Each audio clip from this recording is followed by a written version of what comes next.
Hola amigos de Un Minuto con las Artes, estamos aquí en el Centro de Artes Integradas, específicamente en la sala William Werner, donde se presenta esta exposición Heterogéneas, que tuve el gusto de hacer la curaduría, e invité para esta ocasión a 5 artistas venezolanas, a Guiomar Gamero, María Elisa Pifano, Tuti García, Diana Roche y Fabiana Bernile.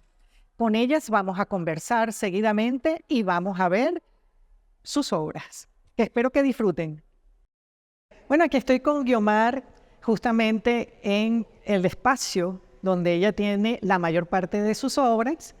Me complace mucho haberla invitado porque ella es una de las grandes coloristas que tenemos actualmente en el país y precisamente ese es un distintivo de su obra. El color, el tema de la butaca y la silla que ella transforma y bueno, la lleva casi a la síntesis de la abstracción.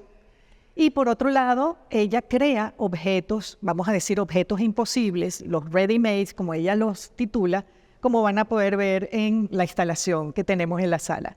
Bueno, Guiomar, bienvenida, vamos a conversar sobre eso. Muchísimas gracias por la invitación, Susana. De verdad me siento muy honrada de la invitación al programa y de haber trabajado contigo esta maravillosa curaduría.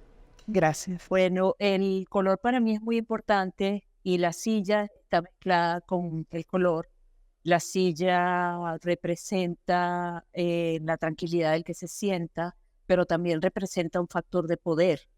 Cierto. Entonces, ese factor de poder me da el permiso de cambiar mi tragedia personal por un mundo alegre lleno de color.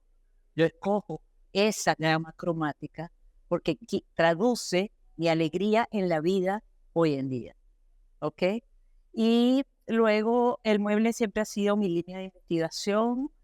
Está relacionada con mi profesión, mi carrera universitaria, que es licenciada en Artes, mención Artes Escénicas, de la primera promoción de la Escuela de Artes de la Universidad Central. Entonces yo hago, los lienzos son como una escenografía enorme, como un infinito, un lienzo infinito en donde centro las obras y los objetos. Tengo predilección por los objetos desde que era niña, desde la casa de muñecas. Mi sillita de la casa de muñecas era justamente la poltrona orejona que tenemos acá. Sí. Entonces, digamos, toda mi historia, desde niña hasta mi carrera universitaria y mi trabajo empresarial, está relacionado con escenografía, objetos, muebles. En el caso de los ready-mades, bueno, antes de hablar de los ready-mades, quiero decir que ya este es mi ciclo actual, en donde ya desdibujo, sintetizo y abstraigo la silla, precisamente porque me costaba mucho levantarme de ella, dejar de pintarla, pero ya la dejé, ya me levanté de la silla y apenas la insinúo. Y cada vez es menos posible para el espectador entender que ahí hay una silla. En cuanto a los ready-mades, son objetos que hago. Yo siempre he sido muy objetual, tanto en teatro, en la dramaturgia que me interesa. Siempre desde niña pinté, hasta que estuve en la universidad, pintaba mesas con objetos. Y luego mi carrera universitaria, después de mi carrera universitaria y mi carrera empresarial que comienzo a hacer eventos. Y los eventos, en ese momento habían 2 decoradores que existían, 2 señores, que eran el Catide Domínguez y el señor Martínez de Feltenhausmar. Ellos hacían el centro de mesa de las fiestas, todos iguales, era un candelabro plateado con rosas arriba. Y yo empiezo a hacer los centros de mesa diferentes. Entonces, sin darme cuenta, estoy haciendo ready-mades. Y luego, ese ready-mades, yo le doy un contenido. Los ready-mades siempre están en inclinación. Con eso aludo a la inestabilidad de nuestras vidas, la inestabilidad de nosotros como seres humanos, la inestabilidad de nosotros como país. Trabaja con la memoria estancada, con la pérdida, el desmantelamiento del hogar y el desmantelamiento del país. Entonces, por eso ellos siempre son están inclinados a punto de caerse, y también trabajo con piezas rotas porque me apasiona darle una nueva oportunidad de vida. Claro, qué bien. Tanto al objeto Sí. y que lo tenga guardado y no o de adorno y no haces nada, sino que al juntarlo les doy una nueva oportunidad de vida, que es lo que tuve yo después de mi tragedia. Bueno, es muy interesante justamente porque ese es el sentido de Heterogéneas. Precisamente ese diálogo entre medios expresivos, como en el caso tuyo, la teatralidad está presente y es parte de ser de tu obra. Bueno, muchísimas gracias, Guiomar. Gracias a ti, Susana, un millón. Agradecida. Gracias.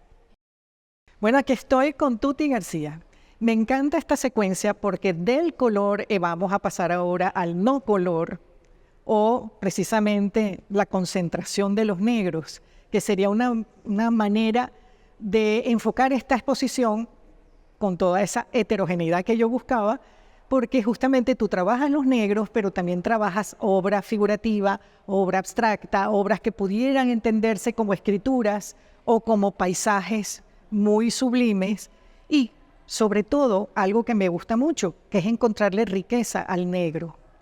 Entonces, ella trabaja con el carbón. Explícanos un poco todo ese proceso. Precisamente, creo que has dado el clavo, digamos. Yo trabajo haciendo atmósferas y situaciones en donde el espectador pueda conseguirse, pueda encontrar su mente, su pensamiento. Trabajo con negro porque el color para mí en esta investigación es un elemento que funcionaría como decorativo, porque me saca de esa atmósfera, de esos gradientes que busco con el negro. Yo vengo del diseño gráfico y trabajé toda mi vida con color. Cuando decido hacer esta obra plástica, yo decido ir más al concepto que a la parte decorativa, y eliminé el color. Trabajo con el carbón porque el carbón no solo propone estos gradientes hermosísimos, ¿no?, que esa atmósfera que te da profundidad, sino que el carbón es como el origen de la pintura. Entonces, buscando un poco esas cosas, por dónde iniciamos, cuál es nuestro pensamiento original, me encontré con el carbón. Y el carbón tiene cosas fascinantes, ¿no? El carbón tiene una cosa que siempre comento cuando me hablo de mi obra. El carbón suena cuando haces el trazo. Y ese sonido y esa sensación me invita a seguir. O sea, ese sonido es algo así como que me enamora, ¿no? Como que me invita a continuar trazando y a continuar haciendo. Es muy interesante eso, porque entonces hay una sensación visual y táctil en tu obra, y en eso debe intervenir mucho el soporte que tú utilizas. Si es lienzo, si es papel, y el carbón en sí, que es como un material esencialmente seco, no sé, según el tipo de Es totalmente seco. carbón. Es totalmente seco. Siempre Sí. el carbón es totalmente seco. Sí, y según el soporte se va a portar distinto. Y bueno, cuando trabajo con carbón sobre tela, el carbón es como difícil, es como, él no se ve como se ve en el papel. De acuerdo. Entonces, esos gradientes hay que dibujarlos, el tratamiento es otro. La obra en la tela me da más calma de trabajar, más tiempo, porque tengo que dedicarle más tiempo. En el papel, como en este caso, la obra es como más fluida, más rápida, ¿no? Y entonces es mucho más expresiva. Pero siempre buscando esa atmósfera, pues siempre buscando Es ese decir, que camino. de alguna manera no está alejado con la intención, tal vez muy interior, de crear ámbitos, paisajes, en algunos, no intencionalmente, pero el resultado final, hay algo de espacialidad, Sí, de crear esos ámbitos. claro, siempre porque yo comienzo haciendo todo esto y bueno, todavía tiene mucho de eso a partir de la meditación. Bien. La meditación, en el momento que estás en ese presente meditando, la sensación de espacio es una sensación de espacio infinito. Entonces trato de traducir esos espacios en la obra para mostrarlos. Pues, o sea, yo siento la necesidad de mostrar ese espacio en meditación de esa mente en silencio. Bueno, yo creo que está muy claro. Yo creo que quienes vengan podrán disfrutar de la riqueza de esos negros, que de paso Realmente hay riqueza en el negro. Sí, bueno, gracias, Tuti. Gracias a ti. Así. Aquí estoy con María Elisa Pifano, que es la tercera invitada en esta exposición. Es interesante porque ella es heterogénea de por sí. Es heterogénea porque trabaja diversos medios, trabaja la cerámica, como ya veremos, trabaja la pintura, trabaja con color, trabaja sin color, trabaja en la abstracción. Y es, digamos, la otra faceta de esta exposición que será interesante para quienes vengan poder contemplar la, digamos, variedad que se encuentra aquí presente. En el caso de María Elisa tenemos, por ejemplo, esta pieza de cerámica que ella misma nos va a explicar el sentido de por qué el uso del no color o el uso del color, entre otras cosas. Hola Susana, gracias. Gracias por la invitación a esta exposición que para mí es un honor haberla recibido de ti y estar en compañía de estas artistas que admiro, respeto, y hay otras dos que no conocía su obra y estoy realmente enamorada. Así que, bueno, feliz de estar aquí. Con respecto a la, digamos, dualidad o más bien paralelismo, porque ambas vertientes corren a la par y yo voy en un camino que es sinuoso. Hay momentos donde el color me llama, tanto en la cerámica como en la pintura, y me dedico en la paleta que sea, la que aparezca, a trabajar. Y llega un momento en que estoy como saturada y necesito la calma del blanco y negro o del solo blanco. Y entonces vuelvo y agarro como mínimo, digo yo, como mínimo, y me calma, y entonces tengo una manera de expresar distinta que se enfoca más hacia la forma, más hacia la textura, y en realidad en líneas generales, tanto en color como en blanco y negro o ausencia de color, el contraste es el hilo conductor de mi trabajo. Exactamente. Y el contraste puede venir de luz y sombra, de áspero y liso, de brillante y opaco, de color y no color, contraste entre colores en sí, texturas, formas, línea recta con curva. Es una búsqueda, creo yo, que me conduce a lograr la belleza que yo persigo, que es una belleza como imitando lo que me rodea, la belleza que está afuera, y que en mi experiencia yo creo que ha venido de entender que es el contraste de la naturaleza lo que hace y logra esa belleza. Es interesante eso y bueno, me voy a permitir solo un segundo, que es que una persona que trabaja con las manos, la cerámica, y que trabaja ahora en el color con estas pinturas recientes, también en la cerámica tú has querido como integrar la cerámica con la bidimensionalidad de la pintura y has justamente integrado ambos medios. Gracias por ese comentario, porque yo vine a la pintura ya con cierta seriedad y rigor. Yo había pintado, dibujado toda mi vida, pero ya está, ¿sabes? Yo no soy pintora, decía yo. Y cuando yo me expuse a la cerámica, que fue a través de lo cual comenzó mi línea de expresión artística, poco a poco, después de muchos años, casi 25 años, en la pandemia me di la oportunidad de pintar, porque le bajé 2, agarré pausa y dije, ¿y por qué no darme la oportunidad de equivocarme y ver si esto tiene o no mérito? Si hay una búsqueda de que yo puedo seguir un camino. Y me di cuenta que yo siempre había sido pintora, pero que había escogido el barro como soporte a la pintura, porque todas mis obras han sido muy pictóricas a pesar de ser cerámicas, muchas bidimensionales, pero la mayoría con textura o cierta tridimensionalidad, y algunas son esculturas en sí.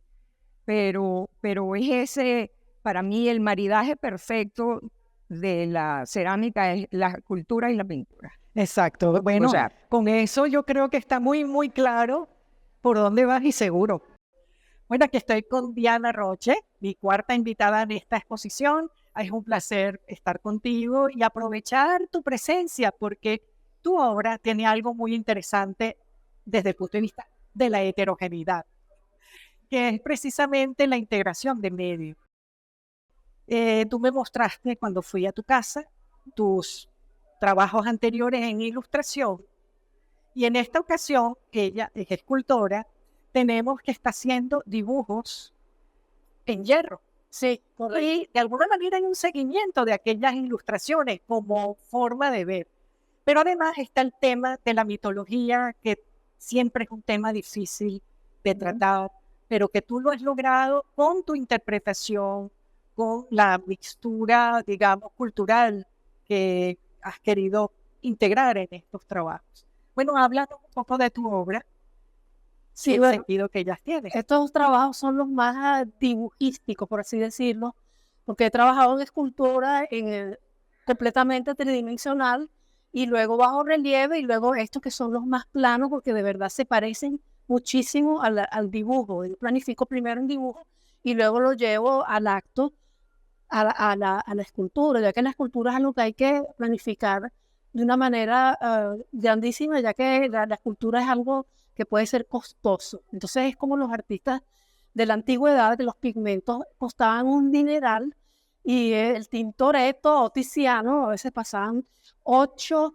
años haciendo un cuadro, un solo cuadro, por lo costoso que resultaba en los materiales. Entonces eso me está sucediendo a mí y cada día más porque los materiales siempre son más costosos, ¿no? Bueno, sí, la mitología y la historia son temas que me han obsesionado, pero mientras voy planificándolo, entonces se me cuelan otros que quieren entrar a uno como del lugar, como por ejemplo los personajes tropicales o afroamericanos o las estrellas mudéjar, e insisten y se meten. Eso es lo que yo quería decir. Entonces a veces me causan un desastre, pero total, No, y se meten y sacan a todo, pero aquí logré más o menos un acuerdo entre todos. Y aquí están, esta es Corona Borealis, entonces también entró la astronomía que me apasiona, y esta es la historia sí, siempre se me olvida el nombre de Ariadna, no sé por qué, este es Ariadna, y ella ayudó a Teseo a salir del laberinto de ser al Minotauro, con la condición que ella se casara con él. Y dijo, bueno, Carlos, ¿cómo no? Entonces se la llevó cuando logró su triunfo grandioso, pues, se la llevó y en la isla de Naxos dijo, vamos a descansar acá. Ella se durmió y él aprovechó para largarse y la dejó ahí tirada. Y ella se despierta y ve que el barco le no, me dejaron. Es que son temas actuales también, ¿no? Bueno, así es. son temas, la tradición, la promesa, el abandono. Por eso es que nos pegan muchísimo. Ella se despierta y ve el barco y no puede ser, y llora. Y en eso estaba Dionisio, el gran dios del vino, paseando por Naxos. Y se encuentra con esa belleza y se enamora perdidamente de Ariadna. La suerte también existe en el momento más oscuro. Y se casa con ella. Y como regalo de bodas, él le da una corona de estrellas y se la coloca encima de su cabellera. Y se llama la corona borealis. Qué belleza. Sí. Justamente, qué bonito todo lo que cuentas, porque esto nos demuestra cómo también a través de la imagen se produce esa capacidad de contar. Aquí estoy con Fabiana Bernile, nuestra quinta invitada en esta exposición, y precisamente con dos obras realmente magistrales que ella ha efectuado. Ella es escultora, sin embargo, también incursiona en la cerámica, ya que utiliza como molde las cáscaras de huevos verdaderas y a partir de un trabajo cerámico que tú efectúas, Exacto. bueno, sale este resultado. Ahora, esto todo tiene un sentido, tiene el sentido de la fragilidad, de la incertidumbre, y son los temas que Fabiana en esta ocasión ha querido tratar simbólicamente a través de la figura de esa fragilidad y la figura humana brotando a partir de eso. Pero bueno, cuéntanos un poquito más, cómo lo haces, cuál es la idea que tienes con esto. Bueno, muchas gracias, Susana. Esto realmente se origina un poco durante la pandemia y durante la fragilidad y cómo todos vivimos esos momentos tan delicados que si bien estábamos en nuestro grupo familiar, era un proceso muy íntimo, ¿no? Y la fragilidad en la cáscara de huevo viene a representar justamente, como dijiste tú, la fragilidad de la vida. Y cada figura quiere expresar un sentimiento, cómo cada quien vivió su proceso y cómo aún después de la pandemia cada quien sigue viviendo su proceso íntimo. Entonces, en esta pieza en especial viene siendo como el origen de todo, que nacemos, crecemos, tenemos una vida muy activa y poco a poco vamos llegando a la nada. Es un proceso de una evolución, por decirlo de alguna manera, ¿no? Y la idea de esto es que cada quien que vea la pieza pueda sentirse identificado con buscar con quién se identifica de esas figuras, ¿no? Con qué sentimiento o con qué, si lo quieres ver como figuras entrando o figuras saliendo, eso queda a nivel del espectador. Sí, eso es algo interesante porque después podremos ver ya al detalle cómo cada ser humano que brota de esos huevos tiene actitudes distintas, posiciones diferentes. O sea, es, es interesante también cómo trabajar la humanidad habiendo pasado por la pandemia. Definitivamente, Sí, sin duda yo estoy viendo un antes y un después. totalmente. Y en tu caso, evidentemente hubo un antes y un después. Sí, yo siempre fui una apasionada de la figura humana, desde que toqué la arcilla, además, que el grés para mí, en mi contacto con la tierra es muy importante porque es, es como mi medio para expresarme. Bueno, absolutamente entendible. Ese es tu medio, tu material, y con eso tú modelas tu sentido humano, que lo tienes, bueno, desde siempre. Bueno, gracias, Fabián. No, gracias a ti, Susana, y bueno, muchas gracias por todo.